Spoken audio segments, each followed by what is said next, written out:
सगळ्यात आधी तुमचे मनापासून आभार. ज्या ताईंनी, दादांनी, सर्वांनी मला सबस्क्राईब केलं, लाईक केलं, कमेंट केली, त्याबद्दल तुमचे मनापासून आभार आणि धन्यवाद. असाच सपोर्ट माझ्या चॅनलला करत राहा. नमस्कार, माझ्या स्वयंपाकघरात तुमचं खूप खूप स्वागत. मी आज तुम्हाला आमच्या अकलूजची प्रसिद्ध अशी मर्डर भजी एकदम सोप्या पद्धतीने कशी करायची ते दाखवणार आहे. अकलूजला ही प्रसिद्ध भजी खाण्यासाठी खूप गर्दी असते आणि ही भजी एकदम चटपटीत, चवीला छान असतात. जर तुम्ही कधी अकलूजला गेला तर ही मर्डर भजी खाण्यासाठी नक्की जावा. सुरुवात करू. इथं बघा अर्धी वाटी ही मी चिंच घेतली आणि ही चिंच भिजण्यासाठी मी गरम पाणी करून घेतलं आणि हे गरम पाणी या चिंचमध्ये घालून ही चिंच आपण अर्धा तास अशीच गरम पाण्यामध्ये भिजत ठेवणार आहोत. इथं बघा मी पाव किलो ही मटकी घेतली, चांगली स्वच्छ निवडून घेतली आणि आता ही मटकी आपण 2 पाण्याने चांगली धुवून घेणार आहोत. आपण ह्या मटकीचा रस्सा आणि सुकी मटकी करणार आहोत. आता ही मटकी बघा मी 2 पाण्याने धुवून घेतली आणि ज्या कढईमध्ये आपण मटकी शिजवणार आहोत त्याच कढईमध्ये मी घालून घेतली. 1 तांब्या पाणी घातलं, चवीप्रमाणे मीठ, 1 चमचा हळद घातली आणि 1 चमचा तेल घातलं आणि अशीच कढई गॅसवर ठेवून घ्यायची आहे आणि ही मटकी आपण 5 मिनटं चांगली शिजवून घेणार आहोत.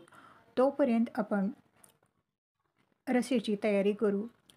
अर्धी वाटी सुकं खोबरं, लसूण, आलं आणि कोथिंबीर. आता हे मिक्सरच्या भांड्यामध्ये घालून आपण बारीक असं वाटून घेणार आहोत.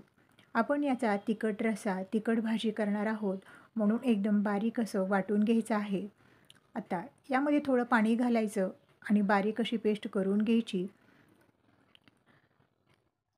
एवढं असं बघा मी बारीक वाटून घेतलं. तोपर्यंत बघा आपली मटकी पण छान अशी शिजलेली आहे आणि आता या मटकीमधलं पाणी काढून घ्यायचं आहे. चाळणीमध्ये हे मटकीतलं मी पाणी काढून घेतलं आणि ही मटकी आपण थोड्या वेळासाठी बाजूला ठेवायची आहे आणि आता या पाण्याचा रस्सा करणार आहोत. गॅसवर कढई ठेवली, त्यामध्ये 1 चमचा तेल घातलं, जिरे घातली, मोहरी घातली आणि वाटलेलं वाटण आहे ते घालून घ्यायचं आणि हे वाटण चांगलं तेल सुटेपर्यंत आपल्याला भाजून घ्यायचं आहे. असं वाटण चांगलं तेलामध्ये भाजलं की आपल्या भाजीला तरी पण छान येते आणि आपली भाजी खमंग होते.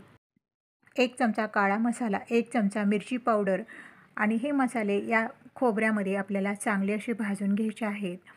चांगलं तेल सुटेपर्यंत हा मसाला भाजून घ्यायचा म्हणजे आपल्या भाजीला तरी पण छान येते आणि भाजी आपली एकदम चविष्ट अशी तयार होते. आता हे मटकीचं पाणी आहे ते यामध्ये घालून घ्यायचं आणि आपल्याला 5 मिनटं याची चांगली उकळी काढून घ्यायची आहे. आपल्या ह्या रश्श्याला बघा चांगली अशी उकळी आलेली आहे आणि आता आपण गॅस बंद करूया आणि वरून बारीक चिरलेली कोथिंबीर घालायची. आपला हा तिखट रस्सा तयार झाला आहे.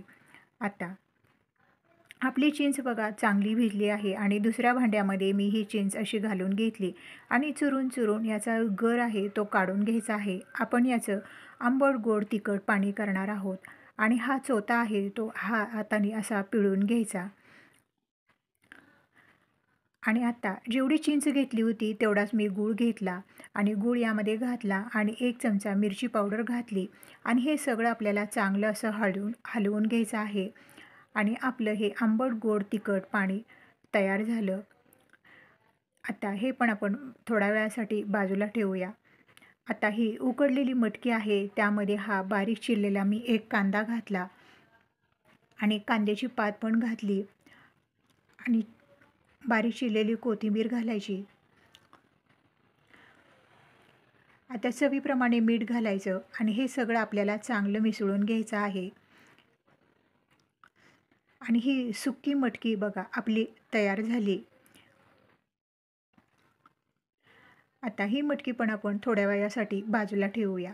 आता एका भांड्यामध्ये मी 1.5 वाटी बेसन पीठ घेतलं, चवीप्रमाणे मीठ घालायचं आणि थोडासा खाण्याचा सोडा घालायचा. 1 चमचा ओवा असा हातावर चोळून घालायचा आणि थोडं थोडं पाणी घालून हे भज्याचं पीठ आहे ते आपण भिजवून घेणार आहोत. जास्त पातळ किंवा जास्त घट्ट पण करायचं नाही, मध्यम ह्याच्यामध्ये हे पीठ आपल्याला भिजवून घ्यायचं आहे. 1 अर्धा चमचा यामध्ये मी हळद घातली आणि हे बघा असं गोल गोल फिरवत मी छान हे पीठ भिजवून घेतलं, म्हणजे आपले भजी आतमधून जाळीदार असे तयार होतात. आपलं पीठ हे बघा भिजवून झालेलं आहे. आता ह्या मिरच्या आहेत, त्या मिरच्या मी चांगल्या स्वच्छ धुवून घेतल्या. मोठ्या मिरच्या आहेत म्हणून याचे मी 3 असे तुकडे करून घेत आहे. ह्या मिरच्या जास्त तिखट नाहीत, कमी ह्याच्यात तिखट आहेत.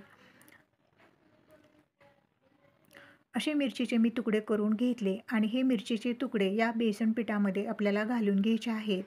आणि एक मिरचीचा तुकडा आणि असे गोल गोल भजी आपण तेलामध्ये सोडून घेणार आहोत. मी आधीच गॅसवर तेल गरम करण्यासाठी ठेवलं आहे आणि आपलं तेल पण बघा चांगलं असं गरम झालेलं आहे. एक मिरचीचा तुकडा आणि असे एक मिरचीचा तुकडा आणि हे भजी असे तेलामध्ये जेवढे बसतील तेवढे सोडून घ्यायचे आणि खालच्या बाजूने चांगले तळले की असेच भजी मग खालीवर दोन्ही बाजूने आपल्याला चांगले तळून घ्यायचे आहेत. सोनेरी रंगावर चांगले भजी तळून घ्यायचे, म्हणजे आतमधून कच्चे राहत नाहीत. बघा आपले भजी छान असे तळलेले आहेत आणि आता हे मोठ्या झाऱ्यामध्ये काढून घेऊया, म्हणजे सगळं तेल नितळलं जातं. सगळे भजी बघा मी असेच करून घेतले. आता मर्डर भज्यासाठी आपण काय काय केलं आहे ते बघूया. भजी, तिखट रस्सा, सुकी मटकी, आंबट गोड तिखट पाणी, कांद्याची पात, चिरलेला कांदा आणि कोथिंबीर. आता एक भजी घ्यायचा आणि असा सुरीने मधून कापून घ्यायचा आहे. थोडंसं खाली ठेवायचं आहे, म्हणजे आपल्याला यामध्ये मटकी भरता येईल. सगळे भजी बघा मी असे अर्धवट कापून घेत आहे. मी यातले अर्धे भजी असे कापून घेणार आहे. असं सुरीनं कापत असतील म्हणून याला मर्डर भजी असं नाव देण्यात आलं असावं. आता हे भजी बघा मी एवढे असे कापून घेतले आणि आता या भज्यामध्ये आपण ही सुकी मटकी केलेली आहे ती भरून घ्यायची आहे. सगळ्या भज्यामध्ये मी अशी मटकी भरून घेणार आहे.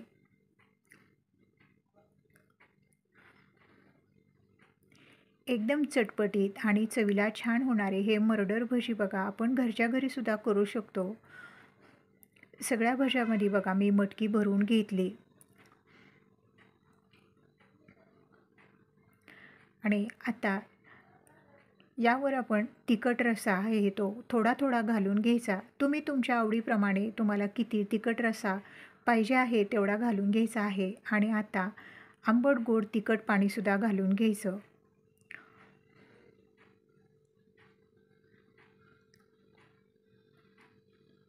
तुम्ही आवडेल ते पाणी जास्त कमी घालू शकता. एक चिमूटभर मिरची पावडर घातली, कांद्याची पात आणि कांदा पण घालायचा आणि बारीक चिरलेली कोथिंबीर घालायची.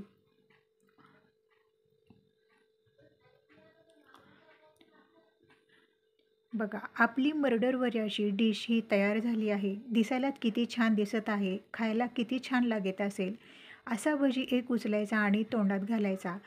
ही मर्डर भजी तुम्हाला कशी वाटली कमेंटमध्ये सांगायला विसरू नका. व्हिडिओ थोडा तरी आवडला असेल तर व्हिडिओला लाईक करा, सबस्क्राईब करा. व्हिडिओ पाहिल्याबद्दल तुमचे मनापासून धन्यवाद.